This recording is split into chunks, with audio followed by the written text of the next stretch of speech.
मनपा निधी अंतर्गत 16 लाख रुपये खर्चातून महामानव भारतरत्न डॉक्टर बाबासाहेब आंबेडकर सार्वजनिक सभागृह रमापती चौक छत्रपती संभाजीनगर मोगलाई येथे सार्वजनिक सभागृह कामाचा लोकार्पण आज दिनांक 14 एप्रिल 2025 रोजी सकाळी 11 वाजता महामानव डॉक्टर बाबासाहेब आंबेडकर यांची जयंतीचे औचित्य साधून आज धुळे शहरातील रमापती चौक छत्रपती संभाजीनगर मोगलाई धुळे या ठिकाणी भारतरत्न डॉक्टर बाबासाहेब आंबेडकर सार्वजनिक सभागृहाच्या कामाचा लोकार्पण या ठिकाणी करण्यात आला।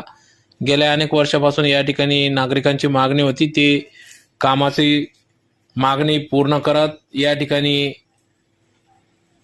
आज महामानव डॉक्टर बाबासाहेब आंबेडकर यांची जयंतीचे औचित्य साधून 16 लाख रुपये कामाच्या मनपा निधी अंतर्गत या सार्वजनिक सभागृहाचे लोकार्पण करण्यात आले।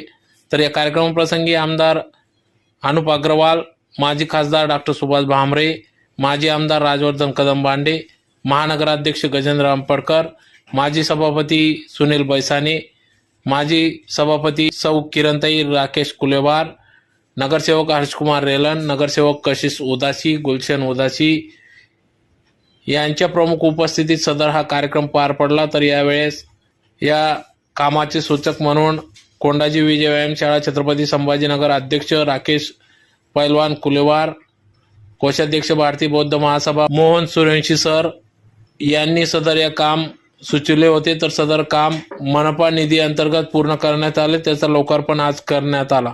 यावेळेस सुरुवातीला महामानव डॉक्टर बाबासाहेब आंबेडकर यांचे प्रतिमा पूजन करून पुष्पहार माल्यार्पण करून या ठिकाणी अभिवादन करून या कामाचा लोकार्पण या ठिकाणी करण्यात आला। यावेळेस मोठ्या संख्येने भीम अनुयायी उपस्थित होते।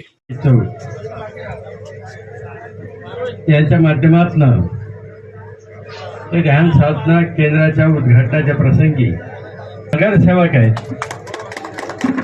त्याच्यात प्रामुख्याने सौभाग्यवती किरणताई राकेश कुलेवार, माननीय श्री सुनील बैसाने, माननीय श्री हर्षकुमार राधेश्याम रेलन, सौभाग्यवती कशिताई गुलशन उदासी, त्यांच्या पाठीमागे खंबीर साथ देणारे आमचे मित्र गुलशन उदासी आणि या कामाचे सूचक आहेत राकेशजी कुलेवार आणि मोहन सूर्यवंशी। त्याचप्रमाणे विश्वरत्न डॉक्टर बाबासाहेब आंबेडकर यांची 134वी जयंती आपण साजरी करतो। या जयंतीच्या निमित्ताने आपल्याला सगळ्यांना हार्दिक शुभेच्छा। बाबासाहेबांनी दाखवलेल्या समतेच्या मार्गावर आपण कार्यरत राहणार आहोत।